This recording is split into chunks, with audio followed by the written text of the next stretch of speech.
lingkungan pengembangannya atau kita membutuhkan virtualisasi dari lingkungan yang jauh lebih kompleks. Nah, maka pada saat itulah kita butuh yang namanya kontainer. Kontainer ini dibutuhkan ketika kita merasa bahwa kita tidak hanya membutuhkan virtualisasi di sisi sistem operasi, tetapi juga sistem operasinya kalau bisa malah minimal saja, tetapi lingkungan untuk menjalankan fungsi tertentu, baik itu library atau yang lain atau aplikasi itu bisa jalan dengan smooth ya, tanpa minimal deployment kembali. Nah, maka muncul yang namanya kontainer. Kontainer ini ada dua mekanisme atau dua strategi. Jadi kontainer itu bermain untuk misalnya kita ingin menjalankan cukup banyak aplikasi. Kalau tadi kita menggunakan virtual machine, otomatis setiap aplikasi ini kita siapkan virtual machine satu-satu gitu ya. Nah, sehingga otomatis di dalam setelah kita punya host operating system, kita nanti membangun juga operating system yang menjalankan aplikasi ini. Jadi di sini ada hypervisor kayak tadi gitu. Tapi dengan adanya engine itu kita nggak perlu mendedikasikan operating system khusus untuk setiap aplikasi. Jadi aplikasi ya hanya aplikasinya saja, library dan pendukungnya, tapi dia langsung dijalankan oleh engine, dan engine inilah yang nanti akan berhadapan langsung dengan host operating system. Nah, inilah letaknya kontainer. Nah, kontainer ini jadinya bukan lagi jadi virtual mesin, tapi engine. Jadi gitu, jadi engine. Nah, pada titik tertentu engine ini bisa dalam bentuk yang terdistribusi, sehingga kita membutuhkan yang namanya container orchestration. Nah, jadi gitu. Kenapa? Karena kita akan punya master dan punya kontainer-kontainer yang ada di node. Nah, jadi semacam itu. Nah, ini contoh strateginya semacam itu. Jadi beda ya. Jadi sebenarnya kalau dikatakan virtual machine berubah menjadi kontainer ya nggak benar juga. Sebenarnya menurut saya itu sudah pendekatan yang berbeda. Jadi ada sisi pengembangannya, tapi lebih banyak itu sudah different teknologi. Gitu. Karena ini bicaranya engine ya, sudah bicara engine. Gitu. Jadi bukan virtualization layer lagi, tapi engine layer. Gitu. Nah ini kalau masih kita coba bedakan, maka otomatis kita akan seperti ini ya. Jadi tadi saya sampaikan, VM ini hypervisor di atasnya masih butuh guest OS untuk menjalankan aplikasi dan lingkungan yang menjalankannya. Nah tapi kalau di kontainer tidak. Jadi cukup host OS dan server ini directly langsung ke kontainer yang dipunyai, yang ingin dimiliki. Nah, jadi semacam itu. Nah, ini menjadi menarik ya, gitu ya. Nah, kontainer ini menarik karena dia punya kemampuan untuk mengemulasi juga sebenarnya atau bukan memvirtual, tapi mensimulasi lingkungan aplikasi yang berjalan. Jadi kan kita tahu kalau aplikasi itu kadang jalannya membutuhkan library atau dependencies feature. Nah, dependency feature inilah yang di manage oleh kontainer agar tersedia sehingga aplikasi ini tidak mengalami kesulitan ketika jalan. Nah, jadi enaknya di situ.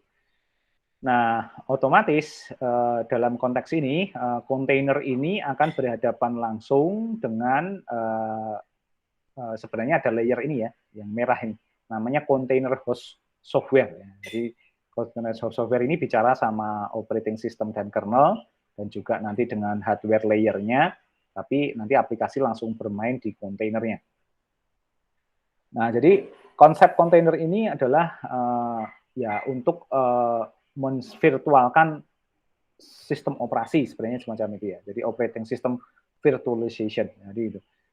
Dengan kita punya single container, ini bisa sufficient, kemudian bisa digunakan untuk menjalankan semua layanan atau semua services ya, yang kita sebut sebagai microservice untuk menjalankan aplikasi yang sangat kompleks ya. Jadi bisa dibayangkan kalau kita kembali ke sini, aplikasi-aplikasi ini isinya bisa microservice, jadi dan bisa sangat banyak. Nanti tinggal kita orkestrasi bisa menjalankan aplikasi yang sangat besar.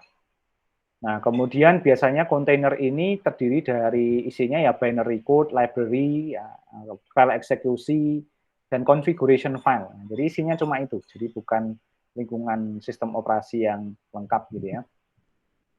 Dan kemudian ini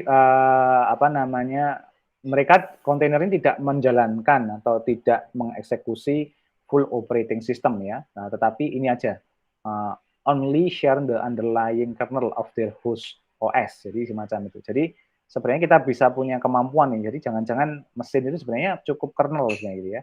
Jadi cukup kernel tapi sudah bisa jalan asal library atau configuration file-nya bisa dijalankan di kernel. Jadi semacam itu.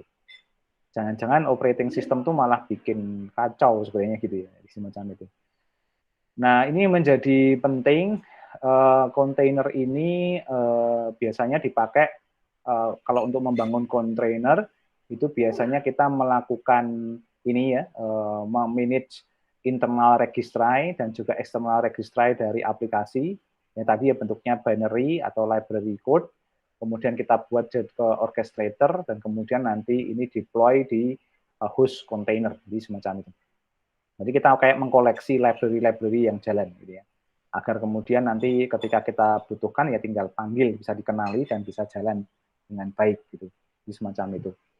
Nah, mungkin yang kita kenal ya kontainer itu Docker gitu ya. Nanti ada, tapi ini ya ini basic dulu ya, basic dari kontainer dulu. Jadi belum masuk ke Docker atau Kubernetes.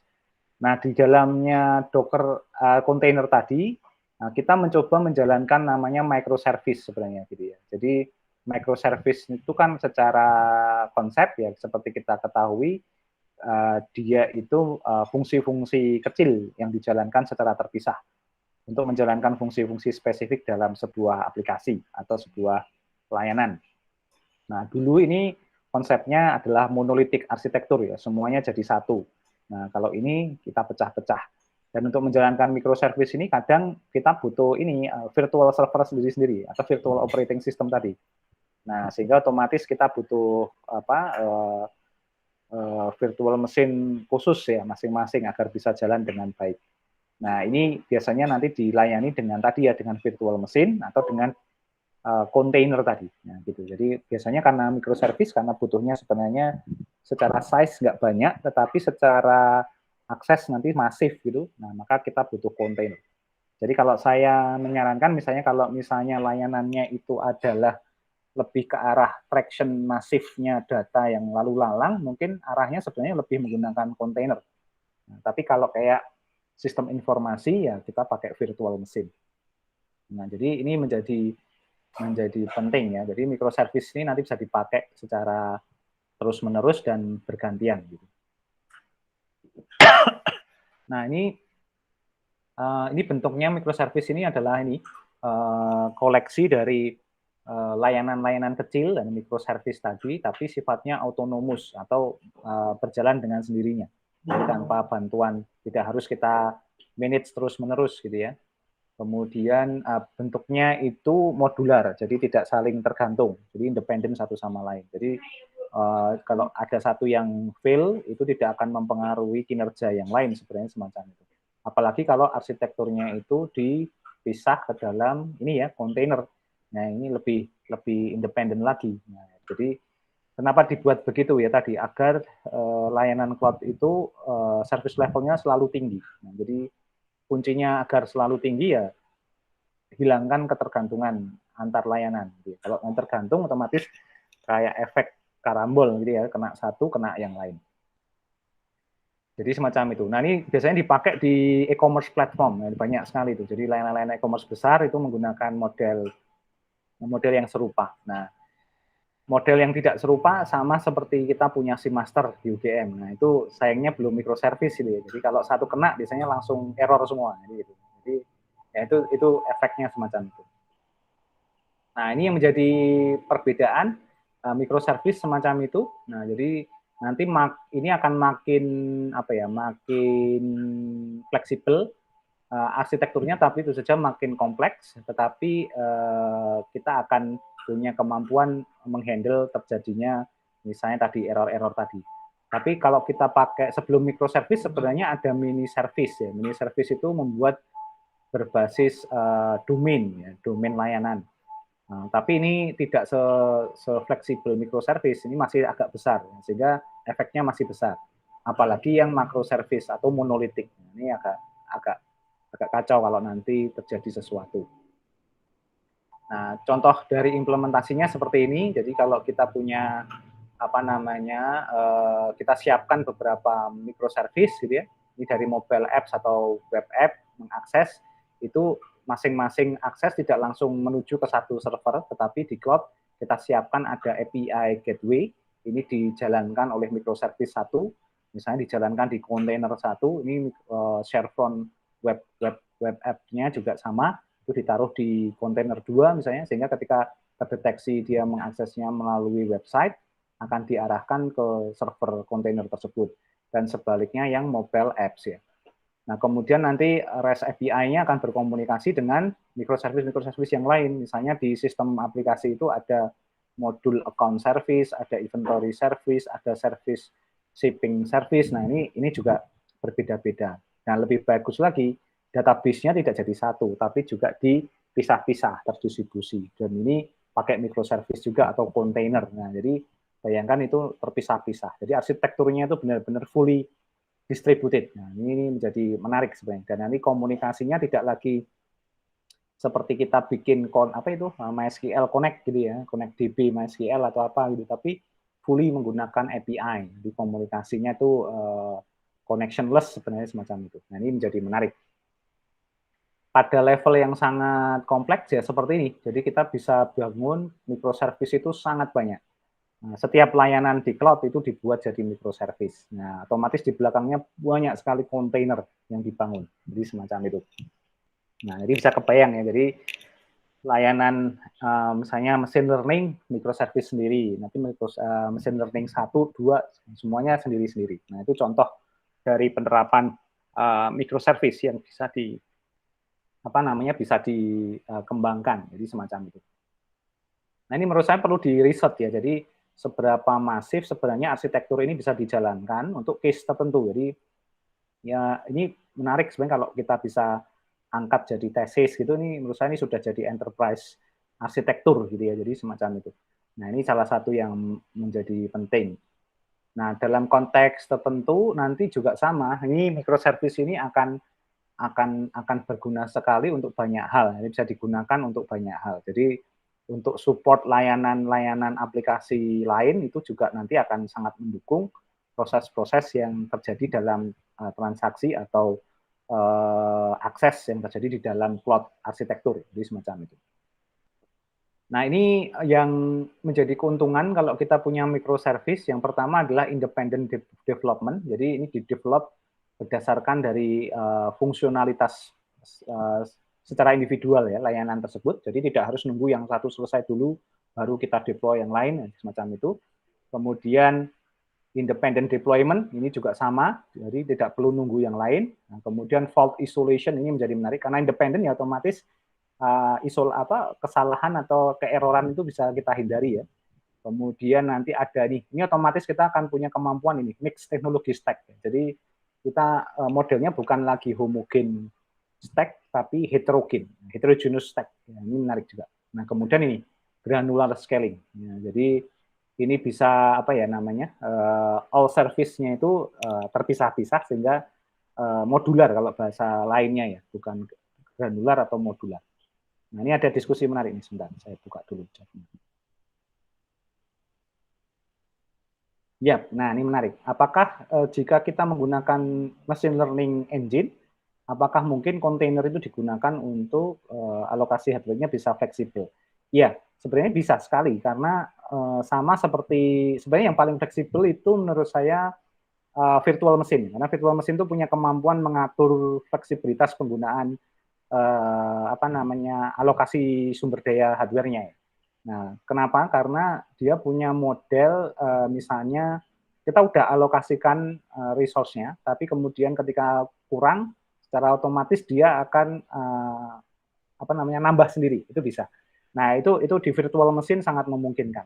Nah, kemudian tapi kalau di container, nah ini di container ini sangat tergantung dari host server sebenarnya. Jadi jawabannya bisa dua, bisa ya dan bisa tidak. Jadi kalau kita sedikit balik di sini, nah kita bisa lihat kontainer itu tidak memiliki hypervisor. Jadi dia benar-benar hanya fully mengemulasi library binary gitu ya. Sehingga otomatis mengandalkan kekuatan host OS. Jadi ketika misalnya aplikasi machine learning ini butuh resource tinggi, otomatis dia akan memakan langsung host operating system di sini. Nah, itu. Kalau bahasa saya nanti ini akan compete antar aplikasi, antara microservice untuk mendapatkan resource sesuai kebutuhannya, tergantung kita mau deploy algoritmanya seperti apa. Apakah first in first out gitu atau prioritization. Prioritization itu berarti kita misalnya kita atur algoritmanya kalau dia berasal dari microservice satu aplikasi machine learning, dia akan dapat prioritas untuk ngambil alokasi resource apa tidak. Jadi tergantung dari ini algoritma resource allocation yang ada di host OS. Nah, tapi kalau di hypervisor keuntungannya adalah itu sudah bisa diatur oleh hypervisor secara dinamis. Nah, itu bedanya di situ. Nah, karena dia punya load balancing, punya resource allocation dan seterusnya. Nah, jadi semacam itu. Jadi tergantung ya, bisa ya benar. Jadi kalau misalnya sebenarnya dua-duanya bisa di-deploy di machine learning, bisa di-deploy di virtual machine atau di container. Nah, sekarang pertanyaannya ada di kebutuhannya.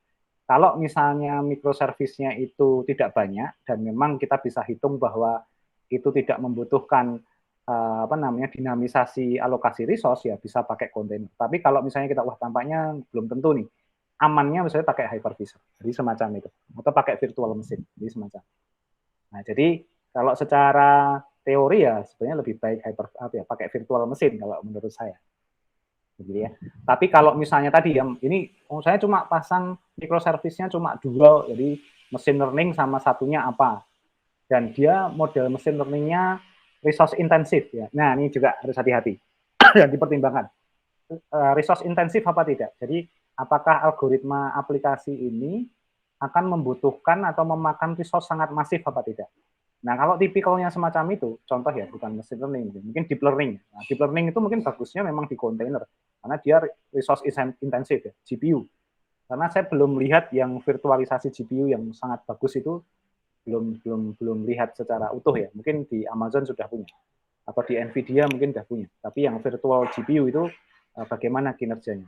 Nah, itu kalau misalnya sudah ada virtual GPU, mungkin di VM itu sangat memungkinkan. Tapi kalau misalnya belum ada, ya otomatis kita butuh yang langsung hardware accelerated ini ya. Nah, maka kita butuh yang di container. Jadi semacam itu. Jadi pertimbangannya bisa banyak. Nah, ini sebenarnya bisa di riset juga itu. Jadi mana yang paling oke gitu ya, paling sesuai. Dan kita bandingkan sebenarnya mana yang the best option ya untuk machine learning. Dan juga harus dilihat machine learning-nya itu machine learning tipe seperti apa gitu. Kalau cuma beda ya, machine learning-nya text sama image itu juga beda. Jadi treatment-nya juga lain, demand-nya juga lain. Jadi harus kita perhatikan benar itunya juga. Oke, ini bagus nih, pertanyaannya bagus kan. Terima kasih. Nah, jadi ini seperti itu ya. Jadi ini konsepnya tadi independent development, independent deployment, kemudian fault isolation, mixed technology stack, dan granular scaling. Nah, dari situ kita bisa melihat itulah yang menjadi alasan kenapa di cloud computing itu mostly adalah service oriented arsitektur. Nah, microservice ini salah satu bentuk dari implementasinya. Nah, itu microservice. Nah, oke ya.